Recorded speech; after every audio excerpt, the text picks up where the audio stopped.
नमस्कार विद्यार्थी मित्रांनो, टिक्कर मराठीवर आपल्या सर्वांचं या ठिकाणी मनपूर्वक स्वागत करतोय आपण.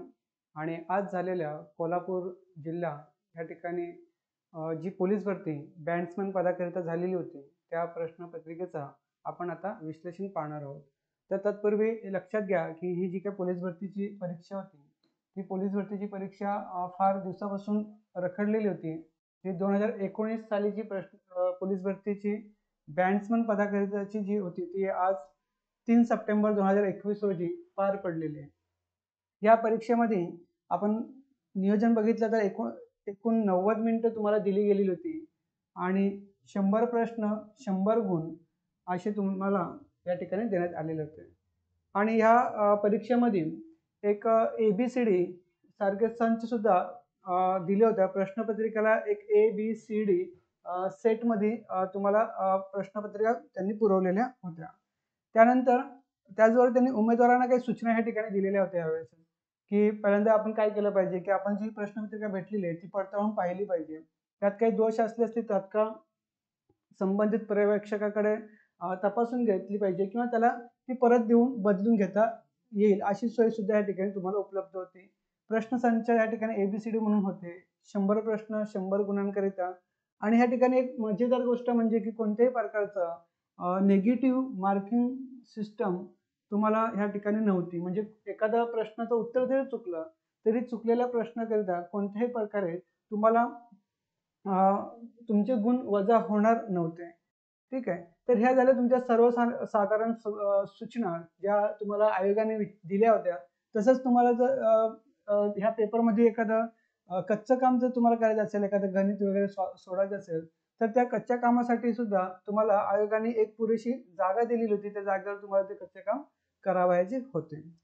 तर आता आपण अधिक वेळ न घेता आपण सुरुवात करूयात की कोल्हापूर या जिल्ह्याकरिता जी बॅट्समन पदाकरिता तुमची आजची भरतीसाठी जे काही प्रश्नपत्रिका होती 3 सप्टेंबरची, त्या प्रश्नपत्रिकेत कोणकोणते प्रश्न विचारलेले होते आणि त्या प्रश्नांचा जो काही आवाका होता तो आवाका कशा प्रकारे आहे हे आपण आज समजून घेणार आहोत. तर पहिला प्रश्न होता की ग्रामसभा, आपण पॉलिटी, राज्य व्यवस्था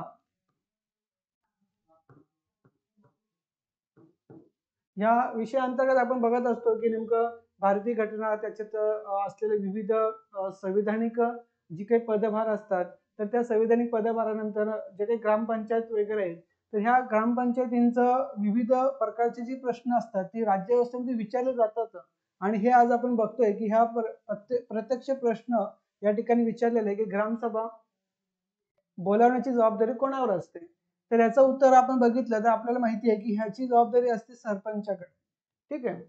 त्यानंतर आपल्या महाराष्ट्रात एकूण 36 जिल्हे आहेत, पण सर्व जिल्ह्यामध्ये जिल्हा परिषदा नाहीत. मग असे किती जिल्हे आहेत की ज्या ठिकाणी जिल्हा परिषदा आहेत? तर आपल्याला पर्याय दिले होते त्यांनी 32, 34, 36, 38. तर ह्यापैकी योग्य पर्याय आहे की 34 जिल्ह्यांमध्ये जिल्हा परिषदा आहेत. बाकी ज्या उर्वरित 2 जिल्हे आहेत त्या ठिकाणी जिल्हा परिषदा उपलब्ध नाहीत आणि त्यापैकी एक म्हणजे मुंबई हे एक जिल्हा.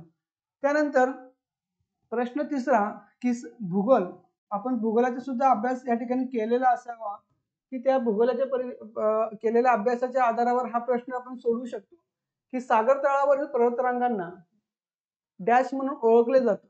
तर ह्या ठिकाणी उत्तर याचं आहे जलमग्न पर्वत, हे याचं उत्तर आहे.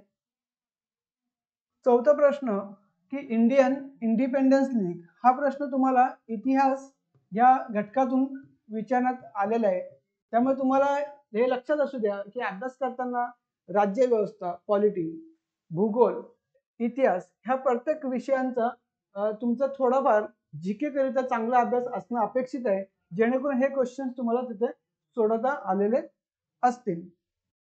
प्रश्न असा होता की इंडियन इंडिपेंडन्स लीगची स्थापना कोणी केली? तर ह्यापैकी आपल्याला माहिती की लोकमान्य टिळक, रासबिहारी बोस, सुभाषचंद्र बोस, भगतसिंग या प्रत्येकाने काही ना काही कॉन्ट्रीब्युशन भारतीय स्वातंत्र्य लढ्यात दिलेलं आहे. पण स्पेसिफिक इंडियन इंडिपेंडन्स लीग ही जी काही एक संघटना होती ही स्थापन करणारे जे काही योगदान आहे तर ते स्थापन करण्याचे जे काही कार्य आहे ते कोणी केलेलं आहे, तर रासबिहारी बोस हे या ठिकाणी याचं उत्तर असणार आहे. नंतर प्रश्न 5 की आपण बघितलं की भारतीय स्वातंत्र्य चळवळीमध्ये अनेक लोकांनी वर्तमानपत्र सुरू केलेली होती आणि अनेक वर्तमानपत्रांपैकी एक वर्तमानपत्र म्हणजे रास्त गोफ्तार. तर हे रास्त गोफ्तार हे वर्तमानपत्र पुढीलपैकी कोणी सुरू केलेलं आहे असा प्रश्न आपल्याला या ठिकाणी विचारण्यात आलेला होता आणि त्याचं उत्तर आहे दादाभाई नौरोजी. की दादाभाई नौरोजी यांनी ब्रिटिशांविरोधात खूप काही लेखन कार्य केलेलं होतं आणि त्याच्यापैकी एक वर्तमानपत्र म्हणजे रास्त गोफ्तार. नंतर प्रश्न 6 की याच्यामध्ये भारतीय राष्ट्रीय काँग्रेस INC सुद्धा याला आपण म्हणत असतो, इंडियन नॅशनल काँग्रेस, की ज्याची स्थापना 1885 साली झाली होती आणि ही स्थापना करण्यामागे कोणत्या व्यक्तीने पुढाकार घेतला, तर त्यामध्ये आपल्याला माहिती की एलएम ह्यूम या ब्रिटिश अधिकाऱ्याने पुढाकार घेऊन त्यावेळेस भारतीय राष्ट्रीय काँग्रेसची काय केली, स्थापना केली किंवा त्या स्थापनेसाठी त्यांनी खूप महत्त्वाचं योगदान दिलेलं दिसतं. पुढे चवदार तळे सत्याग्रह की भारतीय स्वातंत्र्य लढ्यामध्ये अनेक सत्याग्रह झाले होते. तर त्या सत्याग्रहांमध्ये आपण बघत होतो की भरपूर असे सत्याग्रह झाले जे चले जाव चळवळ असतील, सविनय कायदेभंग असतील, असहकार आंदोलन असतील. तर ह्या सत्याग्रहांसारख्या अनेक सत्याग्रह होत असताना ती सत्याग्रह कोणी केली आणि ते ठिकाण कोणतं होतं हे सुद्धा आपल्या पोलीस भरतीसाठी खूप महत्त्वाचं ठरतं आणि त्यामुळे तुम्ही हे अभ्यास करताना लक्षात घ्या. आपण प्रश्नपत्रिकेचं विश्लेषण करतोय याचा ह्या ठिकाणी उद्देश एक मात्र असा आहे की ह्या पुढे ज्या होणाऱ्या परीक्षा आहेत त्या परीक्षांकरिता तुमच्या मनामध्ये एक प्रकारचं चित्र स्पष्ट झालं पाहिजे की आपण जे केलेला अभ्यास आहे ते बरोबर केलेत का किंवा आता आपण कशा पद्धतीने अभ्यास केला गेला पाहिजे जेणेकरून आपण जे वाचतोय ते परीक्षेत विचारलं जाऊ शकतं का. कारण की ते महत्वाचं आहे. आपण किती वाचलेलं आहे, आपल्याला किती माहिती आहे याला महत्व नाही आहे, तर महत्व ह्या गोष्टीला आहे की तुम्ही प्रत्यक्षात परीक्षेत किती प्रश्न योग्य ते सोडविलेले आहेत आणि योग्य सोडवण्याकरिता तुम्हाला योग्य त्या दिशेने अभ्यास करणं आवश्यक आहे.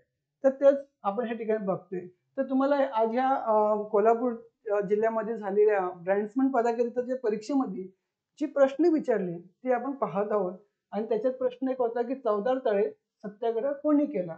तर तुम्हाला माहिती आहे की याच्यापैकी डॉक्टर बाबासाहेब आंबेडकर यांनी चवदार तळ्याचा सत्याग्रह केलेला होता. त्यानंतर निवडणूक आयुक्त म्हणजे इलेक्शन कमिशन.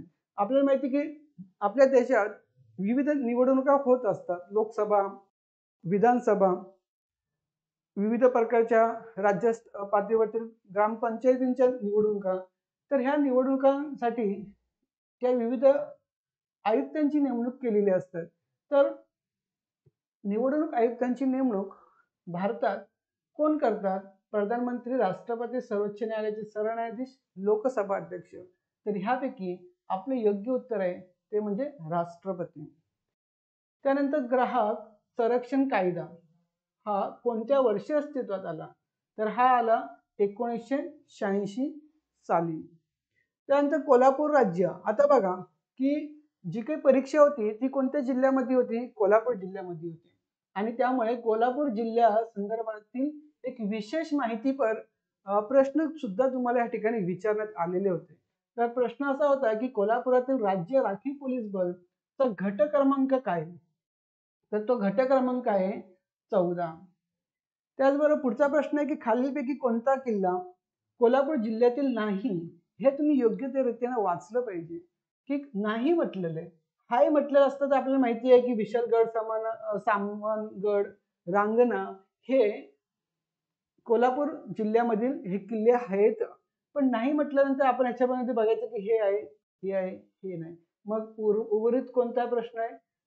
पर्याय सिंहगड. म्हणजे आपण म्हणणार की सिंहगड हे नाही आणि हे आपलं पर्याय बरोबर असणार आहे. त्यानंतर नदी. आपण भूगोल जेव्हा बघत असतो तेव्हा आपल्याला पोलीस भरती करता महाराष्ट्राचा भूगोल हा सुद्धा खूप महत्त्वाचा भाग असतो. महत्त्वाचा म्हणजे खूपच महत्त्वाचा असतो की आपल्याला महाराष्ट्राचा भूगोल एक योग्य त्या रीतीने माहिती पाहिजे आणि त्याचबरोबर आपण ज्या संबंधित जिल्ह्यातील पोलीस भरती करिता आपण अर्ज केलेला असणार आहे त्या जिल्ह्यात चा जो काही भूगोल असेल तर त्या जिल्ह्याचा भूगोल सुद्धा आपल्याला माहिती पाहिजे. ठीक आहे. त्यानंतर कृष्णा, तर ह्या आपण पंचगंगा व कृष्णा ह्या दोन नदींचा संगम कुठे होतो हा प्रश्न आहे. तर याचं उत्तर आहे नृसिंह वाडी ह्या ठिकाणी यांचा संगम होतो. पुढे कृष्णा नदीचा उगम कुठे होतो. तर कृष्णा नदीचा उगम महाबळेश्वर या ठिकाणी होत असतो. नंतर खालीलपैकी कोणता धबधबा धबधबा या ठिकाणी विचारलेला आहे कोल्हापूर जिल्ह्यातील आहे. तर ह्यापैकी महापणे, दूधसागर, आंबोली आणि राऊतवाडी ह्यांपैकी राऊतवाडी हा जो काही आहे हा धबधबा कोल्हापूर जिल्ह्यामध्ये आपल्याला दिसून येत असतो. पुढचा प्रश्न त्यांनी विचारला होता की खालीलपैकी दिलेल्या पर्यायापैकी कोणते खेळाडू हे कोल्हापूर जिल्ह्यातील आहेत का. तर नाही, तर नाहीत असं त्यांनी विचारलेलं आहे. हे खूप महत्वाचं आहे. प्रश्न योग्य त्या रीतीने वाचणं अत्यंत अपेक्षित आहे.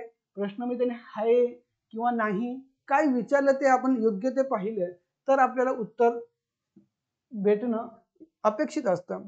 तर आपण याचं उत्तर आहे की अंजली भागवत ह्या कोल्हापूर जिल्ह्यातील नाहीत. नंतर तुम्हाला आताच माहिती असेल की करंट अफेअर्स मध्ये आपण सुद्धा बघितलंय की टोकियोची एक ऑलिम्पिक्स झाली होती. ठीक आहे. तर ह्या टोकियो ऑलिम्पिक्स बद्दल सुद्धा ह्या ठिकाणी प्रश्न विचारलेले आहेत. म्हणजे आतापर्यंत आपण जे प्रश्न पाहिलेत त्यामध्ये आपण हे बघत आलेलो आहे की त्यांनी इतिहासावर प्रश्न विचारलेत, भूगोलावर प्रश्न विचारलेत, भूगोलमध्ये महाराष्ट्राचा भूगोल, नंतर मग जिल्ह्याचा भूगोल, राज्य व्यवस्था पॉलिटीवर प्रश्न विचारलेले आहेत आणि आता आपण बघतोय की करंट अफेअर्स की चालू घडामोडी यावर सुद्धा त्यांनी प्रश्न या ठिकाणी विचारलेले आहे. तर प्रश्न काय आहे की टोकियो ऑलिम्पिक्स 2020 मध्ये भारताला खालीलपैकी कोणत्या खेळात पदक मिळाले नाही हे महत्वाचं आहे. ठीक आहे. तर आपल्याला माहिती आहे की भालाफेक मध्ये मिळालं, बॉक्सिंग मध्ये मिळालं, हॉकी मध्ये सुद्धा ह्यावेळेस मिळाले. खूप विशेष बाब आहे कारण की हॉकी हा भारताचा राष्ट्रीय खेळ म्हणून ओळखला जातो. तर कोणत्या खेळात त्यांना पदक मिळाले नाही तर टेबल टेनिस हे या ठिकाणी असणार आहे उत्तर. नंतर प्रश्न पुढचा की भरतनाट्यम त्या जर करंट अफेअर्स बरोबर त्या ठिकाणी जे काही भारतीय सांस्कृतिक घटक आहे संस्कृती विषयक जी काही बाबी आहेत त्या बाबींवर सुद्धा या ठिकाणी प्रश्न विचारलेले आपल्याला दिसून येतात की त्याच्यामध्ये भरतनाट्यम हा कोणत्या राज्याचा नृत्य प्रकार आहे. तर आपल्याला माहिती आहे की हा तामिळनाडू राज्याचा नृत्य प्रकार आहे. चेरापुंजी हे ठिकाण कोणत्या राज्यात आहे. तर चेरापुंजी हे ठिकाण मेघालय या राज्यात आहे की ज्या ठिकाणी खूप मोठ्या प्रमाणात आणि जास्त प्रमाणात काय पडतो तर पाऊस पडतो. म्हणजे पर्जन्य या संदर्भात हा प्रश्न आपल्याला दिसून येतो की ह्या भागामध्ये जास्त पर्जन्यवृष्टी होते. तो चेरापुंजी ठिकाण आहे आणि ते ठिकाण मेघालय ह्या राज्यात आपल्याला दिसून येतं. पुढील प्रश्न आहे की चंद्रकांत मांढरे कला संग्रहालय कोठे आहे. कोल्हापूर, पुणे, मुंबई, नाशिक.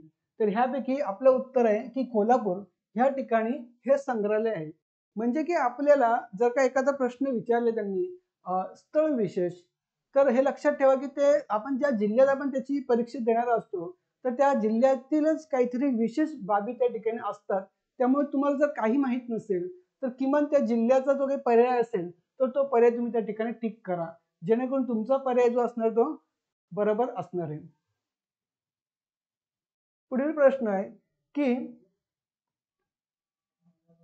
वाऱ्याचा वेग खालीलपैकी कोणत्या परिमाणात मोजला जातो. तर वाऱ्याचा हा वेग मोजण्यासाठी परिमाण म्हणजे असतो तो म्हणजे नॉट्स असतो. ठीक आहे. लोकमान्य टिळकांनी सुरू केलेले मराठा हे वर्तमानपत्र कोणत्या भाषेत होते. आपल्याला माहिती आहे की लोकमान्य टिळकांनी केसरी, मराठा हे वर्तमानपत्र सुरू केले होते. पण स्पेसिफिक त्यांनी विचारलं विशिष्टपणे की मराठा हे वर्तमानपत्र कोणत्या भाषेत होते. तर भाषा कोणती होती त्यांची. मराठा हे वृत्तपत्र इंग्रजी भाषेत त्यांनी प्रकाशित केलेलं होतं. नंतर फ्रंटियर गांधी म्हणून कोणाला ओळखतात. तर फ्रंटियर गांधी म्हणून खान अब्दुल गफार खान यांना ओळखतात हे आपण इतिहासात पाहिलेलं आहे. पुढे आझाद हिंद सेना याने काही बेटे जिंकली होती. त्यापैकी एक बेट म्हणजे अंदमान निकोबार. आणि ह्या बेटांना त्यांनी एक विशिष्ट नाव दिलं होतं. तर ते नाव कोणतं होतं असं त्यांनी विचारलं होतं. तर ते नाव शहीद आणि स्वराज्य. पुढे आपण जेव्हा इतिहासाचा अभ्यास करतो तेव्हा आपल्याला इतिहासाच्या अभ्यासामध्ये आपल्याला 1905 ची एक महत्वाची घटना लक्षात येते. ती म्हणजे बंगाल प्रांताची झालेली फाळणी, पण ती पुढे जाऊन रद्द देखील केली गेलेली होती. तर मग ही फाळणी कोणी केली असा प्रश्न विचारलेला आहे. ठीक आहे, तर कोणी केलेली आहे ती फाळणी? तर लॉर्ड कर्झन यांनी. पुढे होम रूल लीगची स्थापना कोठे केली? होम रूल लीगची स्थापना ही अडियार ह्या प्रांतामध्ये केली गेलेली होती, म्हणून ह्याचं उत्तर आहे 2. सत्यशोधक समाजाची स्थापना कोणी केली? तर ही ह्या प्रश्नाचं उत्तर आहे महात्मा फुले यांनी सत्यशोधक समाजाची स्थापना केलेली होती. पुन्हा टोकियो ऑलिम्पिक 2020 म्हणजे करंट अफेअर्सचा हा अजून एक प्रश्न या ठिकाणी आपल्याला दिसतोय की टोकियो ऑलिम्पिक्स 2020 मध्ये जी पदकं भेटली होती त्या पदकामध्ये एक विजेती खेळाडू म्हणून एका खेळाडूचं नाव आलेलं आहे, ती म्हणजे मीराबाई चानू. तर ही कोणत्या राज्यातील आहे असा या ठिकाणी प्रश्न विचारण्यात आलेला आहे. तर आपल्याला माहिती आहे की मीराबाई चानू ही मणिपूर राज्यातील रहिवासी आहे.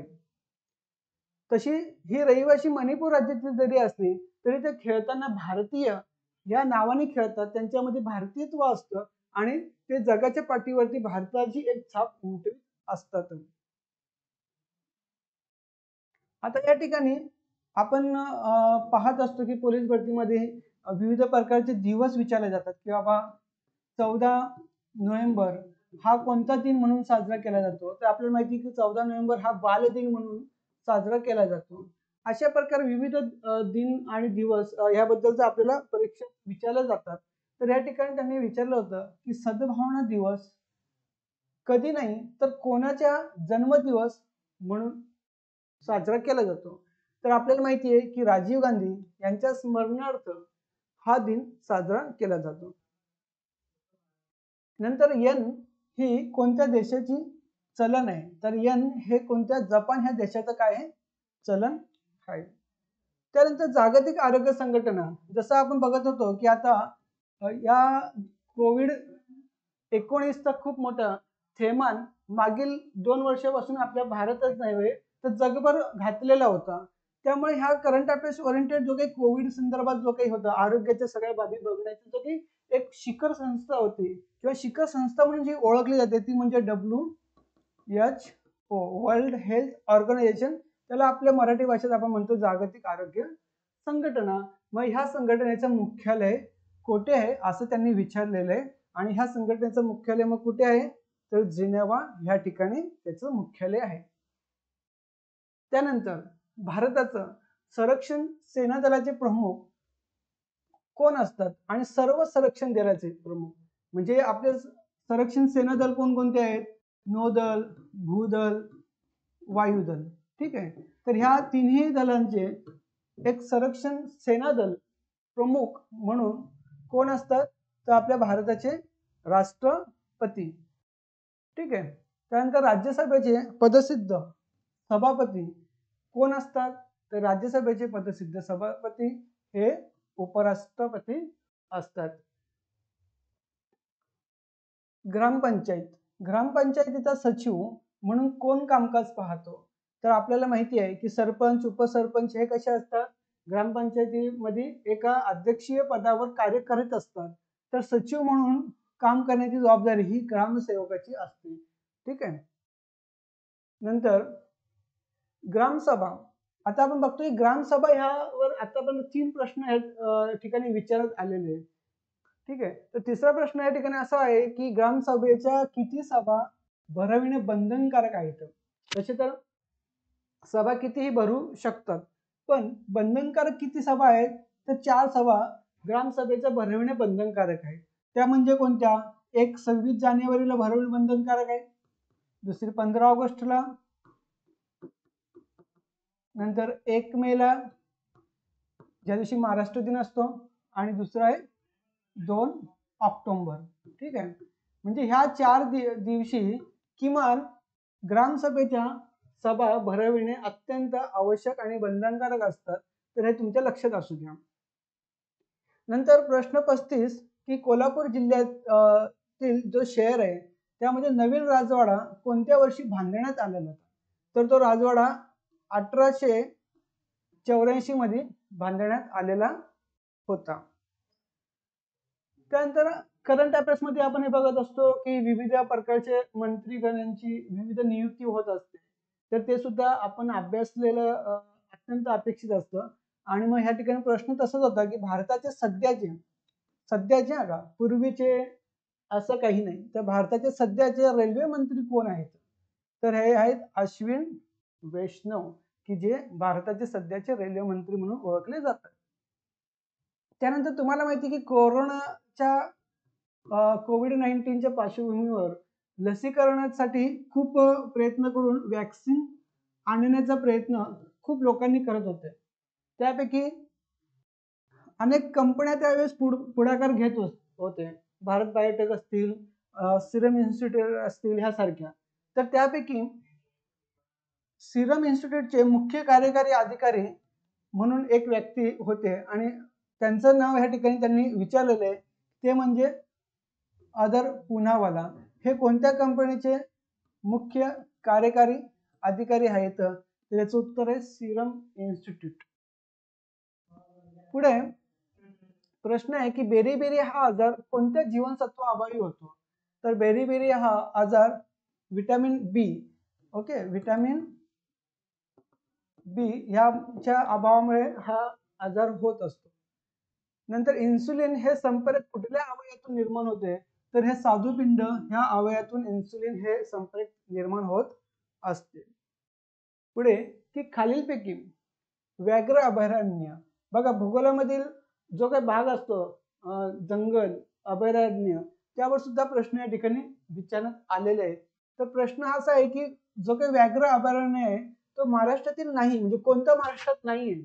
तर पेंच महाराष्ट्रात आहे, मेळघाट महाराष्ट्रात आहे, ताडोबा महाराष्ट्रात आहे, रणथंबोर हा महाराष्ट्रात नाही आहे. म्हणजे हा आपला उत्तर झालं. तर रणथंबोर कुठे आहे? तर रणथंबोर हा राजस्थान या राज्यामध्ये अभयारण्य आढळते. हेमलकसा हे स्थळ कोणत्या जिल्ह्यात आहे? तर हे आहे गडचिरोली ह्या जिल्ह्यात हे स्थळ आढळते. कौशुबाई शिखर कोणत्या जिल्ह्यात आहे? अहमदनगर जिल्ह्यात आहे. महाराष्ट्र गुप्तवार्ता प्रबोधिनी कोणत्या शहरात आहे? तर पुणे या शहरात आहे. इंद्रावती नदी, आता नदी प्रणालीवर सुद्धा प्रश्न या ठिकाणी विचारण्यात आलेले आहेत. इंद्रावती नदी ही महाराष्ट्रासोबत कोणत्या राज्याच्या सीमेवर आहेत? फक्त महाराष्ट्रापुरता हा प्रश्न नाहीये, तर महाराष्ट्राशी लागून असलेले जे काही दुसरे राज्य आहेत त्या राज्यांची सुद्धा तुम्ही नदी, जंगल, व्याघ्र प्रकल्प किंवा त्या नदींवरील असलेले विविध प्रकारची धरणे, त्यांची त्या धरणांची जलाशयांची उंची, ह्या गोष्टी सुद्धा तुम्ही या ठिकाणी अभ्यासणं अपेक्षित आहे, ह्या प्रश्नावरून लक्षात येतं. तर इंद्रावती नदी ही महाराष्ट्रासोबत कोणत्या राज्याच्या सीमेवर आहे?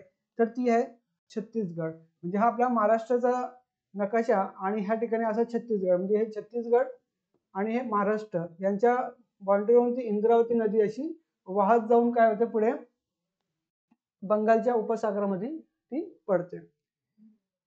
पुढे आहे की महाराष्ट्र पोलिसांचे कोणते दल नक्षलवाद्यांचा मुकाबला करण्यासाठी बनवले गेले? तर C60 हा एक फोर्स, पोलीस फोर्स तयार करण्यात आलेला आहे. कशासाठी? तर नक्षलवाद्यांचा मुकाबला करण्याकरिता. नंतर सरोवर सुद्धा विचारलेत. आता या ठिकाणी दल सरोवर विचारले. हे दल सरोवर हे महाराष्ट्रात नाहीये, तर हे कुठे आहे? जम्मू काश्मीर मध्ये आहे. म्हणजे तुम्ही अभ्यास करताना गोष्टी लक्षात ठेवा की तुम्ही फक्त महाराष्ट्रातच अभ्यास करू नका, तर त्याबरोबर ज्या प्रमुख आपल्या भारताचे जे काही प्रमुख काही स्थळ आहेत त्यांचा सुद्धा तुम्ही या ठिकाणी अभ्यास करणं अपेक्षित आहे. तर दल सरोवर कोणत्या राज्यात आहे? तर याचं उत्तर आहे जम्मू काश्मीर. नंतर आरोग्य विज्ञान विद्यापीठ कोठे आहे? तर आरोग्य विज्ञान विद्यापीठ हे नाशिक या ठिकाणी आहे. पुढे लोकसभा राज्यसभा आपला इंडियन पॉलिटिक्सचा आवडता प्रश्न असतो. तर इथे या ठिकाणी प्रश्न आहे की राज्यसभेची सदस्य संख्या किती आहे? राज्यसभेची सदस्य संख्या किती आहे? किती असते, ठीक आहे, किती असते आणि किती आहे म्हणजे फरक आहे. किती आहे आता, किती आहे तर आता आहे 250. हे झालं या ठिकाणी आपलं उत्तर, ठीक आहे. नंतर सर्वात मोठा ग्रह कोणता, तर गुरु हा सर्वात मोठा ग्रह ओळखला जातो. पुढे आहे की चले जाव चळवळ कोणत्या वर्षी सुरू झाली होती, आणि तुम्हाला सर्वांना माहिती आहे बऱ्यापैकी मुलांना की 1942 मध्ये चले जाव चळवळ सुरू झाली होती. नंतर आपल्याला माहिती आहे की पहिला ह्याच्या अगोदर याच प्रश्नपत्रिकेत आपण डिस्कस केलेला प्रश्न आहे की इंडियन नॅशनल काँग्रेस, भारतीय राष्ट्रीय काँग्रेसची स्थापना करण्यामध्ये पुढाकार घेणारा एल.एम. ह्यूम होते, आणि तीच INC म्हणजे काँग्रेसमध्ये पुढे जाऊन काय पडली, फूट पडली. तर ती कोणत्या अधिवेशनात पडली, तर आपल्याला माहिती आहे की 1907 मध्ये एक अधिवेशन भरलं होतं, ते म्हणजे सुरत अधिवेशन, आणि ह्या अधिवेशनामध्ये त्या गटांमध्ये फूट पडलेली होती. तर मॅडम भिकाजी कामा यांनी भारताचा राष्ट्रध्वज कुठे फडकावला, तर त्यांनी भारताचा राष्ट्रध्वज भारतात नव्हता फडकवला होता, तर तो भारताच्या बाहेर जगाच्या पाठीवरती जर्मनी ह्या ठिकाणी फडकवलेला होता, ह्या देशात फडकवला होता, आणि ते ठिकाण होता स्टुटगार्ड. म्हणून उत्तर आहे ऑप्शन नंबर 2 स्टुटगार्ड. पुढे हे धारासन सत्याग्रहाचे नेतृत्व कोणी केले, तर ह्या सत्याग्रहाचे नेतृत्व सरोजिनी नायडू यांनी केलेलं होतं. त्यानंतर ह्यांनी या ठिकाणी प्रश्न विचारला की पाक्षिक हे दर किती दिवसाला प्रकाशित होते, तर पाक्षिक हे दर 15 दिवसांनी प्रकाशित होतं. साप्ताहिक हे 7 दिवसांनी होत असतं. ओके, तर पाक्षिक हे किती 15 दिवसांनी प्रकाशित होणारं एक पत्र असतं, वर्तमानपत्र म्हणू शकता त्याला, किंवा मासिक म्हणू शकता. कोणाच्या पिलास बछडा म्हणतात, तर वाघाचा पिल्ला असेल त्याला आपण काय म्हणत असतो, त्याला बछडा असं संबोधित करत असतो.